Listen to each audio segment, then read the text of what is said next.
নমস্কার বন্ধুরা, রান্নাবাটিতে সকল দর্শক বন্ধুদের স্বাগত জানিয়ে শুরু করছি আজকের সম্পূর্ণ নিরামিষি চাল পটলের রেসিপি, যেটা খেতে অসাধারণ হয়। আর নিরামিষি দিনে চাল পটল থাকলে কিন্তু আর কোনো কিছুরই প্রয়োজন হয় না। ভাত, রুটি, লুচি, পরোটা যে কোনো কিছুর সাথে কিন্তু এই চাল পটল একাই 100। এর জন্য প্রথমেই পটলগুলোকে সাদা তেলে ভালো করে ভেজে নিতে হবে। একটু লালচে করে ভেজে নেব পটলগুলোকে। আর পটলগুলো এখানে দেখতেই পাচ্ছেন 1 বাই 1 টুকরো করে কেটে নিয়েছি, মাঝ বরাবর 2 টুকরো করে, খোসাটা অল্প অল্প রেখে। এবার পটলটা ভাজা হয়ে যাওয়ার পর তুলে নিচ্ছি। পটলটা একটু লালচে রং ধরে আসার পর তুলে নিতে হবে। তুলে নেওয়ার পর আরেকটু তেল অ্যাড করে নেব। এই রেসিপিতে বেশ কিন্তু তেলের পরিমাণ একটু বেশি ব্যবহার হয়। এবার আরেকটু সাদা তেল কড়াইতে গরম করে নিয়ে ফোড়ন হিসেবে দিয়ে দিলাম এলাচ, দারচিনি আর সাদা জিরে। ফোড়নটা একটু ভাজা ভাজা হয়ে আসলে এলাচের থেকে খুব মিষ্টি একটা গন্ধ ছাড়তে আরম্ভ করলে, আর দারচিনি থেকেও একটা মিষ্টি গন্ধ ছাড়তে আরম্ভ করলে ডুমো ডুমো করে বেশ বড় সাইজে কেটে রাখা আলুর টুকরোগুলো এক এক করে দিয়ে দেবো। আলু পটল রান্নার জন্য সাধারণত যেভাবে আমরা আলু পটল কেটে থাকি সেভাবেই কিন্তু এখানে আলু পটল কাটা হয়েছে। এবার মশলা তৈরি করে নিচ্ছি। টমেটো আর আদা বাটার সাথে দিয়ে দিচ্ছি এখানে হলুদ গুঁড়ো 2 টিস্পুন পরিমাণে। তারপর দিয়ে দিচ্ছি রোস্টেড ধনে আর জিরে গুঁড়ো 1 টিস্পুন পরিমাণে। এবার দিয়ে দেবো Kashmiri red chilli powder 1 teaspoon পরিমাণে। খুব একটা বেশি ঝাল হয় না নিরামিষি রান্না, সাধারণত একটু মিষ্টি মিষ্টি হলেই কিন্তু বেশি ভালো লাগে। তবে আপনারা চাইলে লঙ্কার গুঁড়ো ব্যবহার করতে পারেন। পরিমাণ মতো নুন দিয়ে মশলাটা তৈরি করে নিয়েছি। আর এদিকে আলুটাও কিন্তু মোটামুটি লালচে রং ধরে আসতে আরম্ভ করেছে, ভাজা প্রায় হয়ে এসছে আলুগুলো।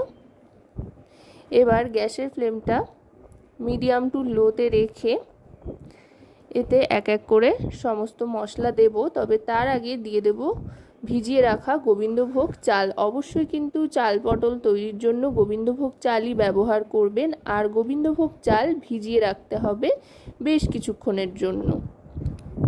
এখানে 1 মুঠ পরিমাণে গোবিন্দভোগ চাল দিয়ে দিলাম।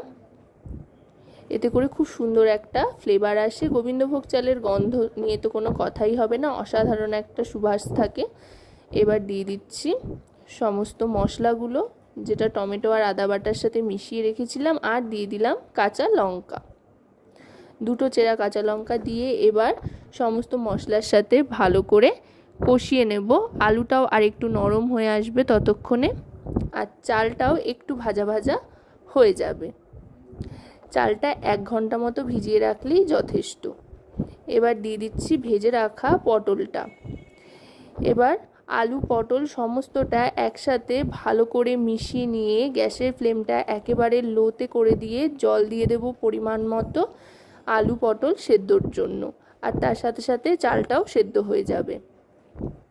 এবার পরিমাণ মতো জল দিয়ে গ্যাসের ফ্লেমটা লোতে রেখে ঢাকনা চাপা দিয়ে দেব। 5 মিনিট মতো অপেক্ষা করতে হবে সমস্ত কিছু সেদ্ধ হওয়ার জন্য। আশা করব রেসিপিটি আপনাদের ভালো লাগবে। ভালো লাগলে অবশ্যই রান্নাবাটি চ্যানেলটিকে সাবস্ক্রাইব করে লাইক, শেয়ার, কমেন্টের মাধ্যমে আমাদের পাশে থাকবেন। আর পাশে থাকা বেল আইকনটি অন করে দেবেন সবার আগে সমস্ত রকম রান্নার নোটিফিকেশান পাওয়ার জন্য। আপনাদের একটা লাইক, শেয়ার, সাবস্ক্রাইব কিন্তু আমাদের অনেক অনেক উৎসাহিত করেন নতুন ভিডিও তৈরির জন্য। তাই আপনারা লাইক, শেয়ার, কমেন্ট করে আমাদের পাশে থাকুন। ঢাকনাটা সরিয়ে নিলাম 5 মিনিট বাদে। দেখুন জলটা কিন্তু অনেকটাই টেনে এসছে। চাল পটল একটু শুকনো শুকনো খেতেই ভালো লাগে। আর এখানে উপরি পাওনা হচ্ছে আলু। আলুর প্রতি তো বাঙালির একটা ভালোবাসা সবসময়ই থাকে, সে নিরামিষ হোক কি আমিষ হোক। এবার দিয়ে দিচ্ছি শাহি গরম মশলা গুঁড়ো 1/2 টিস্পুন পরিমাণে। এতে করে কিন্তু খুব সুন্দর একটা ফ্লেভার আসবে। আর দিয়ে দিচ্ছি পরিমাণ মতো চিনি।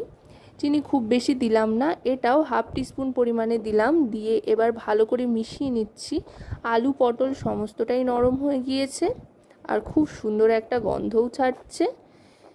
এবার ভালো করে মিশিয়ে নিয়ে 1 মিনিট মতো স্ট্যান্ডিং টাইমে রেখে চাল পটল সার্ভ করে দেব। আশা করব রেসিপিটি আপনাদের ভালো লাগবে, আর কেমন লাগলো সেটা জানানোর জন্য অবশ্যই কিন্তু আমাকে কমেন্টের মাধ্যমে জানাবেন। আজকের মতো এ পর্যন্তই।